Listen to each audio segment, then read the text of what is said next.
Really excited to engage with the DBT community here. It's been growing leaps and bounds. So, excited to not only gain from it, but also share with it as well. So again, we're talking about, data quality and observability at WWE. And a little bit about myself. I'm the director of BI and Knowledge Platform. BI, I think most people are familiar with. Knowledge Platform speaks a little bit more to establishing data literacy, creating a data portal for knowledge workers and things like that. So, really about engaging, community and, from consumption, but also knowledge as well. So in addition to that, at WWE, we're also required to establish in-ring personality. So my wrestling name is the B Iron Chef, and my finishing move is the drill through. So think of that as a little bit of a variation on a flying elbow. So I don't think you'll see me on any broadcast, which is fortunate for you, but just wanted to let you know that I'm working my way up the ranks. As Claire said, WWE stands for World Wrestling Entertainment, with the mission of putting smile on faces. So our company is the premier wrestling promotion with brands such as Raw, SmackDown, and NXT, holding over 300 events. Pre-COVID, the future, that number will likely change. Broadcasting to 36 million viewers in more than 180 countries and 28 languages. We also have a WWE network, which is called Over the Top Network, which delivers direct to consumers, pay-per-views, original series, video demand libraries to over 1.6 million subscribers, notable for, sports entertainment property. And interesting note is we are the 6th most popular YouTube channel with over 67 million subscribers and 50 billion views, though 5-minute crafts were coming after you for the number 5 spot. With regard to our data environment, we currently consume over 70 different data sources from partners, social media, via different methods such as API, RPA, databases, FTP, screen scrape, and the like, with both structured and semi-structured data, and also at different frequencies, such as streaming and batch. Sizable data platform, not huge by current standards, but a petabyte lake with 500 terabyte warehouse, 1,000 plus tables, 20 data marts, and 1,500 pipelines and jobs. The technologies we employ and tools are Hive, Redshift, Talon, Snowflake, DBT, of course, Airflow, PySpark, the Elasticsearch Kibana stack, as well as Tableau and Cognos to round out the business intelligence and visualization. And overall, we've been DBT users for about 9 months now, though probably around a year ago, we started looking sort of in earnest into, how do we, what is DBT? How do we implement it, kind of within our ELT stack? So, it's been a fun ride, also establish an analytics engineering team here at WWE and continuing to mature that over time, also in partnership with Fishtown. So cruising through the agenda, obviously we'll talk about our context, our data Royal Rumble, that is data quality and observability, what our approach is, and then talking more about some of the specific frameworks and tools that we've built internally to address those. At least initially, I think over the last few years, we've really put a real focus towards creating a data management platform that serves all of WWE's data needs. So, as we've increased in complexity, it's become more and more prevalent that, we need to establish more of these common frameworks as opposed to sort of siloed tools. And then finishing out, just talking a bit about catalog and lineage, which obviously are related components. And then, finally talking about the payback, and then bumps, sells, and pushes. So if you're unfamiliar with some of this terminology, hopefully through the presentation, we'll be able to educate you a little bit on those. So more to come. All right, Data Royal Rumble. As you saw with our data platform, just a lot of different signals that come in, and also really just being able to manage kind of the complexity. I think there's probably, many of you are aware at a certain level, you get to a certain complexity where it's really becomes really hard to manage things, in an individual way or a manual way. So that's where, the thoughts on creating frameworks or automations come into play.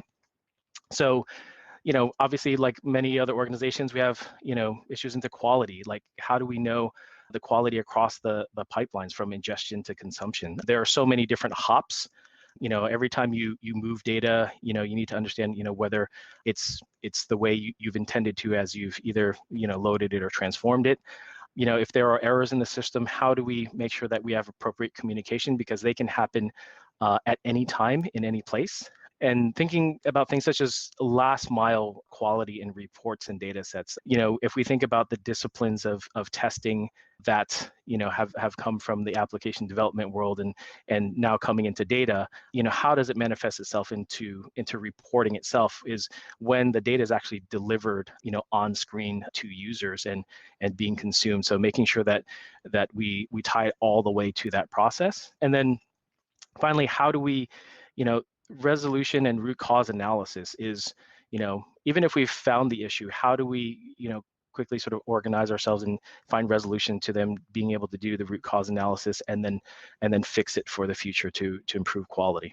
Observability, again, with so many different pipelines and sources, just really knowing the state of various jobs. The engines that are created to run these jobs work great, though sometimes if we have various different systems that are running simultaneously, and I think of just heterogeneous systems. If you have one system, perhaps it's sometimes easier, but in our environment, for instance, we have Talend and their scheduling server, and then we also have Airflow. So they don't necessarily share information with each other. So how do we ensure that we have full visibility there? Also understand things such as the timeliness of data. From when it lands to when it gets processed into the different layers, into the warehouse, into aggregate and reporting tables. Some of that's important also, from a consumption perspective of saying, when is this data available for reporting or analysis? And then also looking into, just bottlenecks and dependency analysis, even within development, is just in, understanding, where, if a particular job fails, where are all the downstream impacts, who needs to be notified, and things of that nature. So, for a period of time, you can do it from manual process, but as we continue to build, it's incumbent upon us to really take a hard look into that. And then finally, I'll mention the catalog and lineage, things around search and discovery of data assets. How do we know, what's in the systems? If I'm looking for, a particular, field such as minutes viewed, what are all the data assets that give me that information? What are all the sources? Thinking about, again, things such as impact analysis, like I mentioned before, being able to find downstream effects. And then, the don't repeat yourself data set. So in environments where, we provide a lot of ability, for people to create data sets, how do we ensure that we have consistency, have one version of the truth, that we don't have multiple tables and aggregates that are really just saying the same thing? But also, taking up, resources to, sort of create tables and views and things like that. So our angle. So dealing with each of those individually, I think is helpful. I think there are different contexts to look at it. One way that, we've tried to take a look at is more sort of holistically, is around, what are we producing as knowledge workers, as, creating data products in the system. So, I've tried to kind of create, this mapping or ontology about, centered around an object, sort of the thing that we're creating, and the metadata that's available around it, things such as usage. Obviously, we mentioned the quality, the code that's being used to generate it, and the different versioning, the processes that not only happen, day to day, but also historically, and then of course lineage. And being able to relate all of this information in one place and being able to analyze it in one area as sort of a sort of metadata warehouse, how will that help us sort of make us more effective, in the future? So, things we can think about here are, enabling, usage pattern analysis. What are things that are frequently used or unused or orphaned?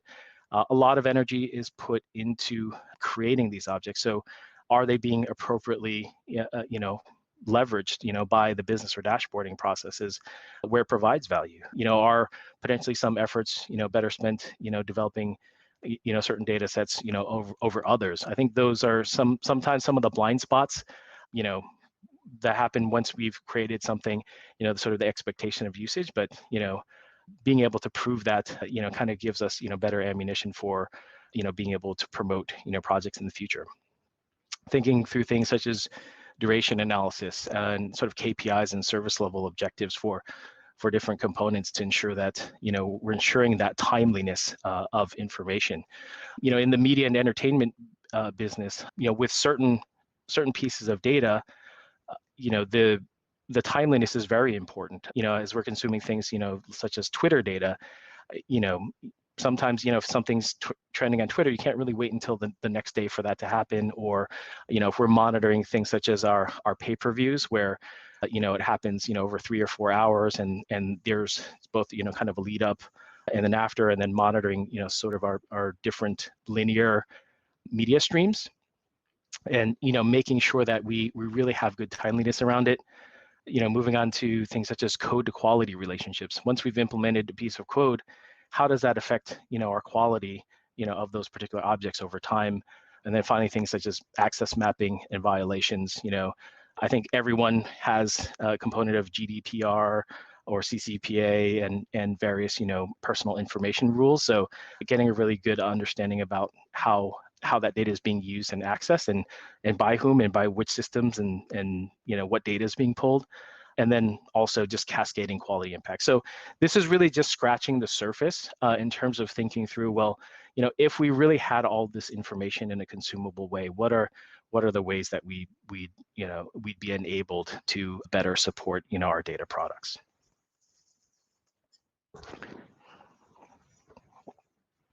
So first thing I'll talk about is our data quality framework. And a lot of this will be at a fairly high level, but I'm going to focus probably a little bit more on really kind of the outputs as opposed to maybe the technical components, though, happy to answer some questions on those as well. So data quality framework, it's really a custom built SQL framework, which means it executes SQL and gets results and writes it to tables, that allows for scalable production testing, and it's being, able to be configured via UI, either via, custom SQL scripts or some templating, for simple things such as source to target mapping. It provides, daily, runs daily. It provides test results into a metadata database, testing database that delivers information via a Tableau dashboard. And then also with it is, some of the processes around reporting the DQ errors automatically via email, and then logged in Jira for resolution. So currently we have over 1,000 separate rules that are in place, which equates to around 600 tests per day, 18,000 per month, and around 150,000. I just pulled these numbers the other day, and it shocked me about, once we have these tests, really around the repeatability and scalability of these tests. If we think about having to do these tests manually, that is a lot of man hours. So I think, having some of these metrics, tell us a little bit about, how we can repeat, our quality infrastructure. And a lot of tests go over, different dimensions of quality, such as completeness. So, are all the core source data elements there? Conformity, does it adhere to certain formatting, field links, patterns, things like that?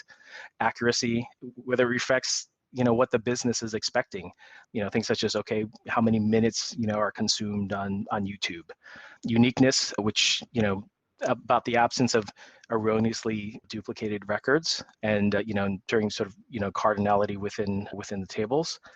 Integrity, which speaks to the existence of primary keys as well as foreign keys, and making sure that the data relates with itself correctly and there's nothing missing. And then consistency, which is that the data elements being recorded are consistent across across different loads or different transformations within the system. So moving there, just a very sort of simple kind of overview of both. We'll also talk about ABAC as well as is the data quality areas that are highlighted here, how we the different components that are used, and trying to go all the way from source to where it's being processed and also output as well. And so what does this get us, right? So we've been collecting this information for a while. What's the so what? So, with visualizations, picture, tells 1,000 words. So here, the team has really put together, this information in a consumable way that, represents, what is our quality metrics, and what are we aiming for, what are we considering sort of good data versus bad, and being able to apply metrics to it here. So here you can see things as how many rules are executed, what's been passed, what's been failed, what is our baseline, so our overall quality with regard to the system, being able to drill down into different domains of data quality, as here you can see at the bottom, being able to tell by data source, also sort of the top number of failures. So what are areas of focus to ensure that we have we can ensure that consistency over time, and then just trending. So up front, I think this is a fairly sort of powerful statement of being able to bring this information together to a kind of so what. Obviously very high level information, and what this also has allowed us to do is also to refine the system. A lot of times going through here, you have to think through things such as false positives and false negatives in terms of quality, but then also tiering them in terms of what's the most important. Is it okay that we miss 30 minutes of data versus an entire day's worth of data, or are there certain areas of data quality that are potentially more important for the business than others? Again, drilling through, which is finishing move here, is thinking through also the data source views, the tables, dimensions, being able to look further down to understand what are the specific things that we need to focus on, and getting to the point of being able to understand, when, if we take the time to do the research, or we find different areas, where is our focus? Where do we look throughout the system, whether it's, our aggregate tables or warehouse, or even down to the original feed. A lot of times, we'll need to consider, are there changes in feeds? That happens, fairly frequently in terms of, changing potentially definitions, adding and removing columns, and then also cadence and things like that. And then further down is just looking down to specific rules. This interface is meant to, Tableau has this concept of flow, about being in the same sort of interface to kind of take you, through most of your analysis. So this interface allows us to get to the point of saying, okay, now how do I basically recreate that particular error and check it for myself, and then start the resolution process.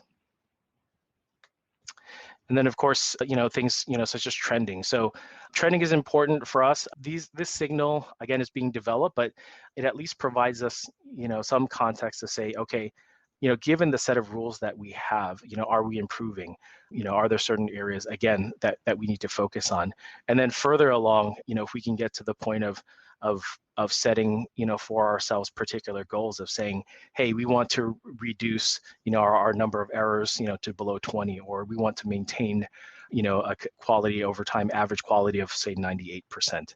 So again, being able to bring this information sort of back to fore, is, I think that's where the power is in terms of being able to have that feedback mechanism.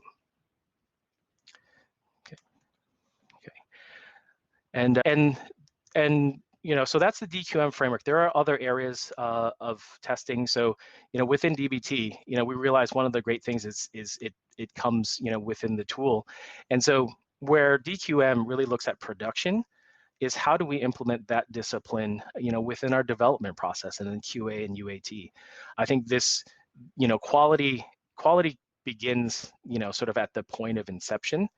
And I don't know if I necessarily want to use test-driven development. I think that has a certain connotation with it, but that certainly a testing focus throughout the process to ensure that any of the tests that are sort of created, ensuring quality even from the point of development through QA and UAT, are retained as sort of the body of knowledge that exists with it. And then not only with the initial implementation, but future implementations of the code, as well as, if there are any production issues that are found, that we can take any of those tests that proved out that one, that was an error, and two, that it's been fixed, also including those back into the testing. So, with DBT, we've started to, include the schema test in all of our new models, and then backfilling. We've been experimenting with the SQL asserts and how we can best approach that, and then also within sort of those categories of accuracy, quality, consistency, timeliness, and things like that. And then even thinking about extensions to that. So I know recently DBT Expectations, which is a package that integrates some of Great Expectations, is something that we're looking into to expand that to allow broader coverage. Maybe look at Great Expectations itself. Again, anticipation of saying that we need to think more broadly than maybe one specific tool at this particular point, just to make sure that we do get that full end-to-end picture, or the possibility of using the framework we already have in DQM to maybe run that in a testing environment, or maybe like a real time as something that's callable or an API. And then with Tableau, we talked about the last mile. So in my area, it's really ensuring that what's being finally delivered to the customer is accurate. So we use a tool called BI Validator, which executes tests in Tableau within a browser. So think Selenium. It allows us to do things such as functional regression testing, checking if dropdowns have the appropriate information, if there are changes in the reports over time, and then also sort of environment to environment testing. Something we've started to roll out over the last few months. We're starting with a couple tests I'll call one heartbeat testing, which is making sure that Tableau is just up and running and available via the browser. And then second is what I call roll call testing, which is basically making sure that every dashboard and view is returnable without error, because sometimes what that'll point to are the extract potentially was an error, or if it's a live connection, it doesn't connect to the original data source, or potentially credentials have changed. So one is just making sure that everything is where it needs to be, and then also expanding to things such as freshness testing, SQL certs and Tableau data sets. Okay. And then moving to audit, build, and control. This speaks to the observability component, and ABAC is a framework that we use that manages daily processes, scheduling, execution, auditing, logging, dependency management. It shows just basic things, metadata regarding source to target.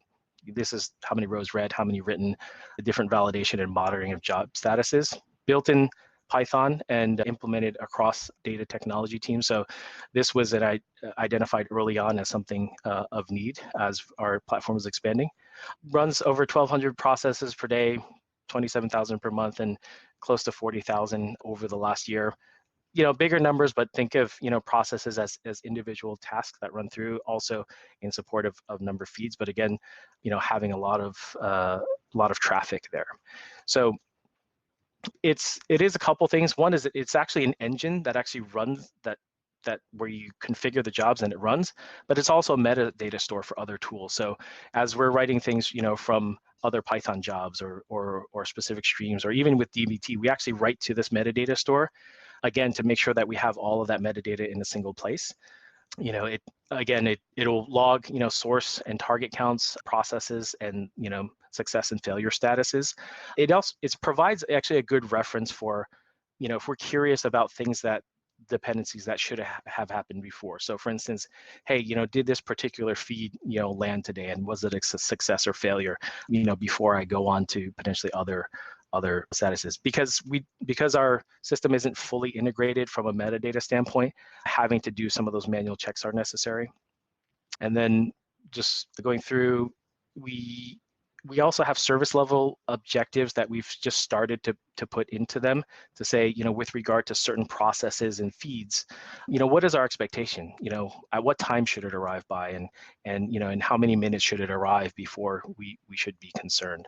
And then again, with a feedback loop, is making sure that we're coming back to, the information is getting back to stakeholders who either have ownership over the process or are consumers of them. So I'll go through, again, just from sort of a topology here, the elements that are involved with this process. So obviously our databases, we have Talon, DBT, and Airflow, the specific ABAC engine, which also integrates with Tableau as a visualization, and then sends emails and Slacks as notifications. We have a custom communications framework that is able to send in and multiplex some of that alerting out. And so where does this bring us? It allows us to see, what is the status of our data feeds? what is our expectation of the number of runs, sort of per day and per month? How many are on time? How many are late? And how many, aren't yet available? And then being able to slice and dice this by, phases. Phases we roughly equivalent to domains. So for, in this case, we say phase 4B, we're having some troubles with, perhaps we need to, work closely with our data vendor to ensure the timeliness of the information that's coming upstream, or perhaps, there are some manual steps that potentially need to be automated within the process. Being able to look at it, even by particular files that are coming. And again, we see, the feed status, and then, what the potential delays are. There are even occasions where data arrives early. That's not always a good situation, because with orchestrating a lot of this data, sometimes you need it's sort of the last arriver, needs to come before the party gets started. So, some of, being able to do some of that analysis is helpful.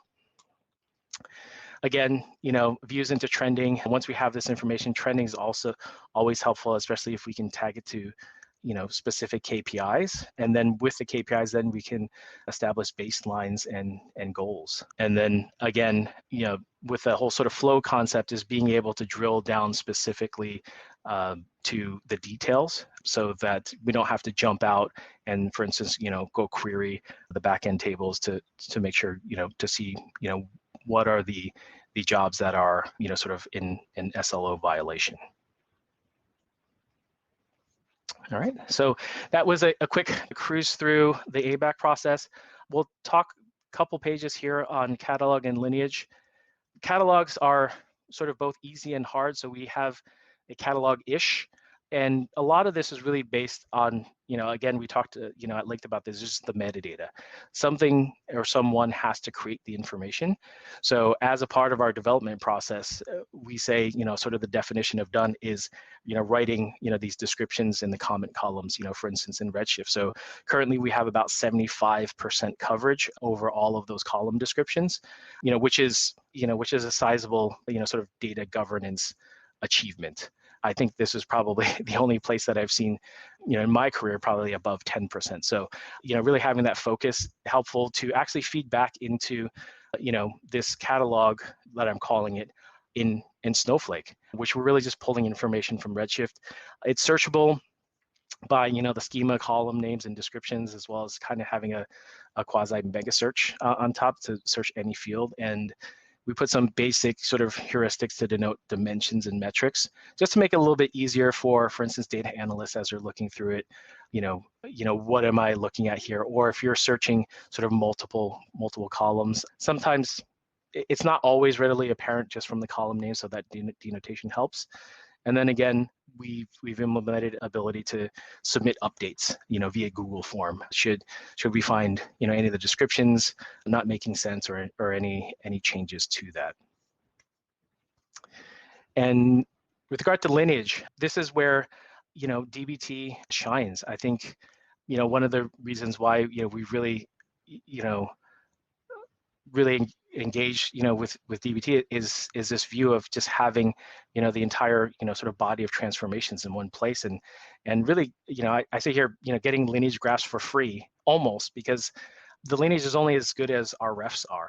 So it requires a sort of different way of thinking in terms of relating data to one another, breaking down sort of those, 1,000-line SQL scripts into sort of modular components and organizing them away, but then also seeing the value in being able to describe them in those ways, and see, from the point of even impact analysis and things like that, what if we make a change to this table, what are all the downstream effects? Or if I'm looking at this particular aggregate table, what is all feeding into it? So having, being able to see sort of back and forth is really helpful, and really from a visual perspective. And it's actually changed kind of the way we're started to think about this, and to the point of we see that sort of ontology in the beginning, or that graph is thinking really from a relationship standpoint and relating other elements to it, such as qualities and process and things like that. And again, from the ABAC standpoint, we do have those dependencies, but we're not able to visualize them, which I feel like it doesn't fully bring out the value there, because if we have that lineage, then we can start to process sort of more quickly on how that is, as opposed to sort of doing recursive queries to kind of find where that is. So this is something that we're looking to really improve on. As we have complex systems, we really want to know how things are affecting one another in all of those different domains. Okay. So again, this is back to, sort of our angle. Again, I think, and look at DBT, appreciate that it actually touches on all of these aspects in some way. And, for us to think about how we broaden that, to our entire platform, whether it's including it, into DBT itself, extending DBT, or perhaps having, a process that sits over all of our platforms. So, I think within the industry and a lot of the conversations, within community and other communities, I think, quality observability is really starting to be top of mind as we're working, with larger and just more varied data sets, and our pipelines are becoming, more complicated.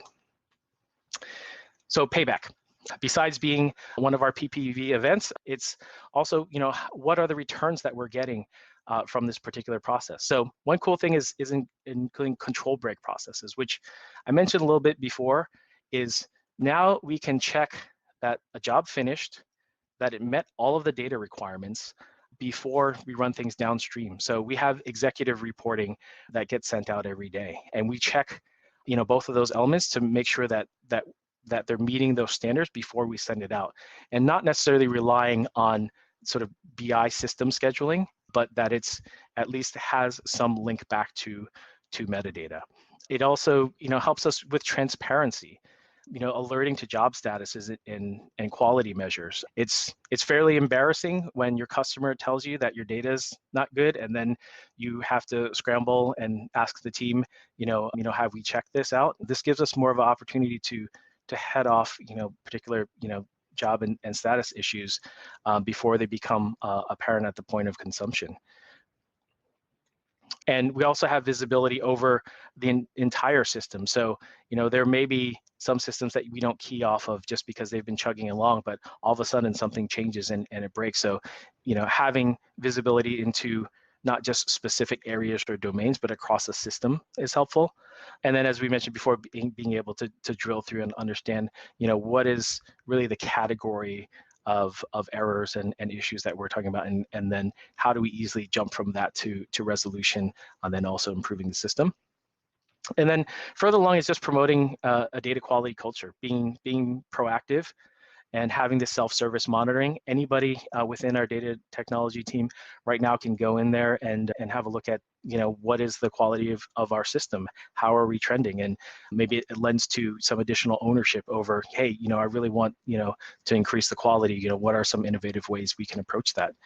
We talked about, again, the monitoring, establishing a monitoring of KPIs and goals. We want to get to a 98%, a 99.6%, quality and feed rating, and then also driving things such as root cause analysis and resolution. Having that information really helps get us to the point of engaging in those kinds of conversations, as opposed to more of the research. So that way we can improve the resiliency of the system over time. And then I'll kind of close here just quickly. Bumps, cells, and pushes. Challenges, rewiring existing processes into frameworks. It takes time to do that, especially as we're adding new frameworks, conforming the metadata from different systems. How do we, get the right information at the right point and feed it in? And then, just like anything else, reserving focus time to enhance and innovate.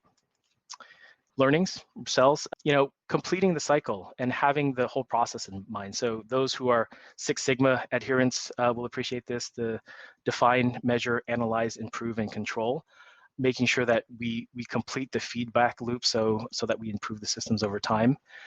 Starting with a small signal and then validating and refining it. Get at least some piece of information. Maybe get information about one job, or quality about one particular data set, and seeing, does this have value, and sort of refine over time.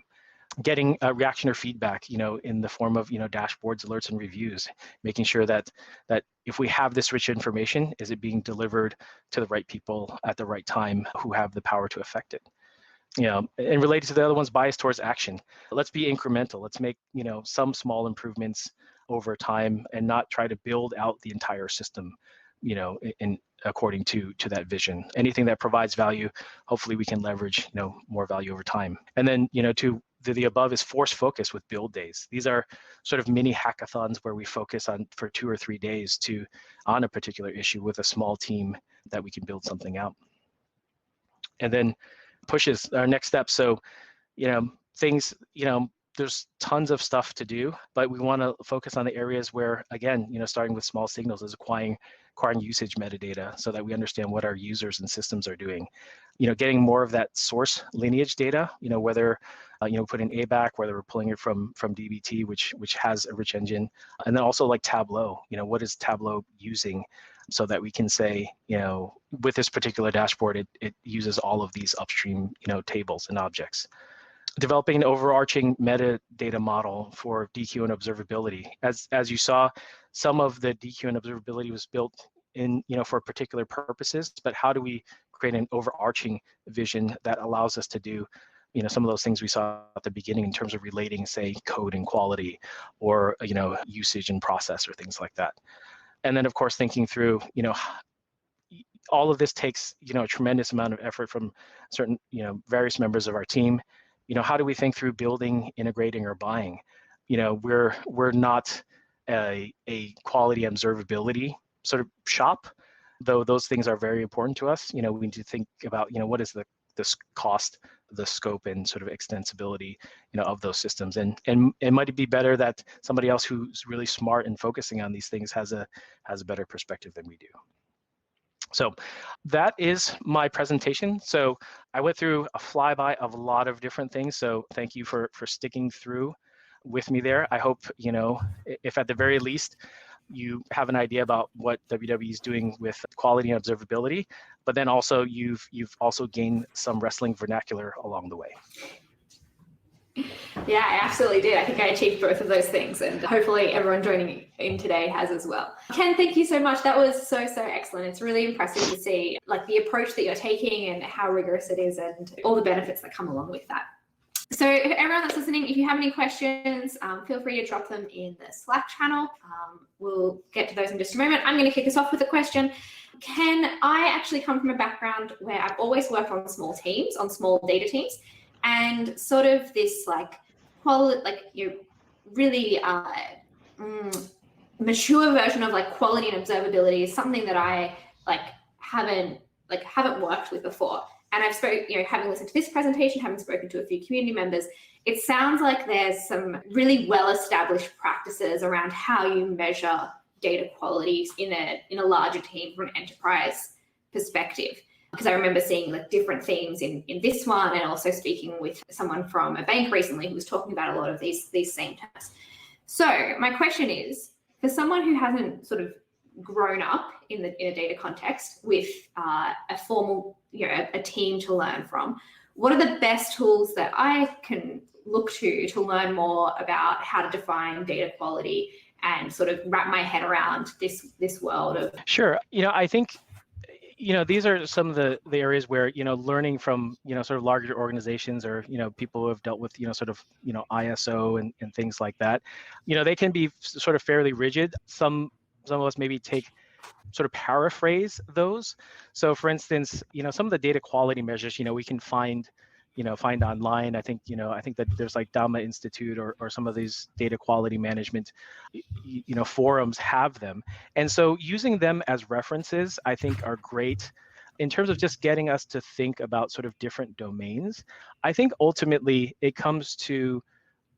it always has to come to what is of value to our organizations and businesses, and then putting sort of, those constructs within that context of saying, in my particular business, do I really care is accuracy? I mean, we should care about all of those areas, but I think it's, I sometimes get stuck, not stuck, but when you have this sort of giant framework and you want to apply it, it ends up being too unwieldy, which is where you say just start with a small signal. If it is really about, hey, let me just find the time every day that this data feed comes, then you're executing timeliness. If you're saying, okay, this number needs to match this other number here, and kind of starting small. So I think a lot of these ideas around broader banking and healthcare and some of those things come through a lot of that thinking. So I think there's just kind of using it as an input into those, and then sort of developing it for your organization.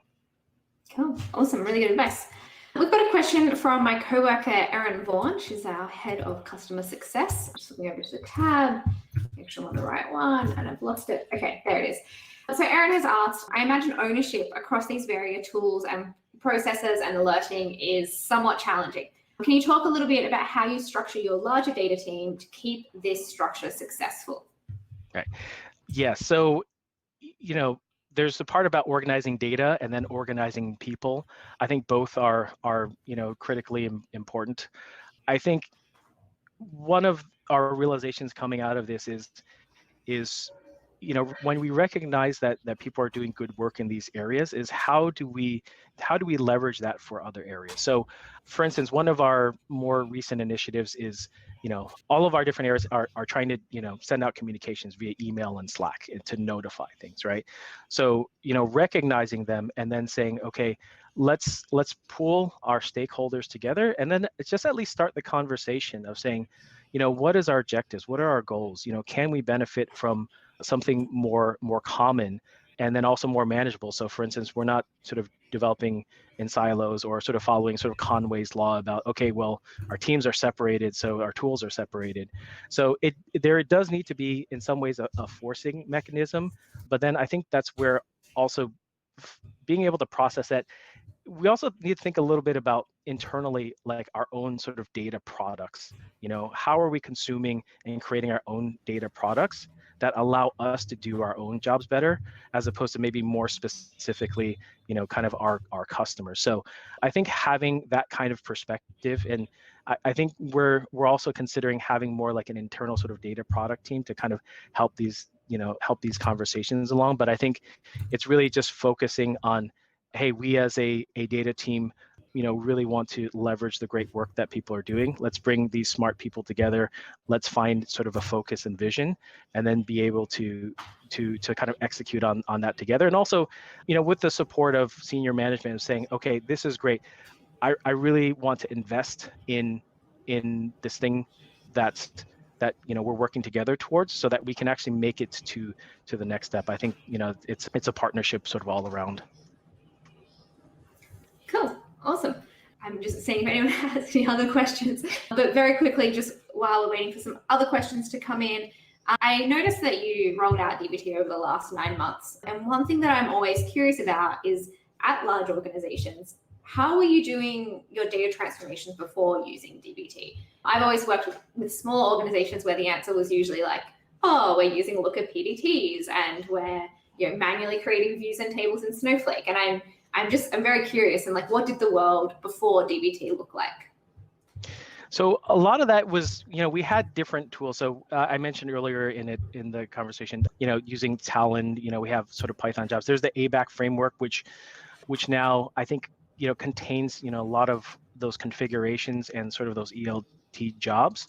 So, for us, it has been, kind of a challenge to integrate DBT into an existing environment, where a lot of things already are. So, for instance, right now we're using DBT, kind of primarily for sort of, aggregates and reporting layers. So really that sort of final sort of, curation, though there is an expectation that, maybe that will grow over time. But then there's a thought of, well, whenever you establish a new tool, it's like, well, where does that fit within the ecosystem? Do we bring other processes into it? Do they sort of coexist, and what is sort of the defining line between them?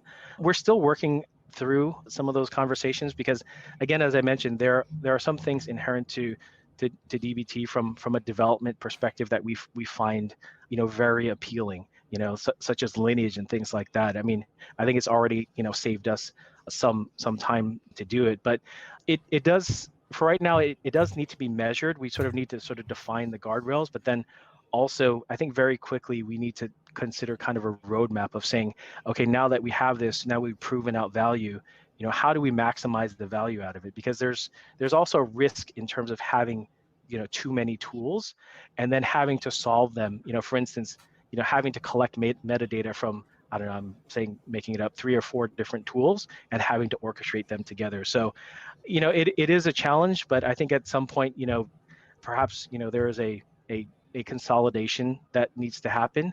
But I think we need to think strategically, what are our objectives, as a data organization, and, what are the tools that will kind of best get us there, but then also just making intelligent bets and progressing on it. So yeah, to your point, it is hard. I mean, in some ways I envy, the startup that's just starting out with just a clean Snowflake and DBT and, ETL to bring it in. I'm like, oh, you just have one. But I think for us, is making sure that we maximize value and think strategically.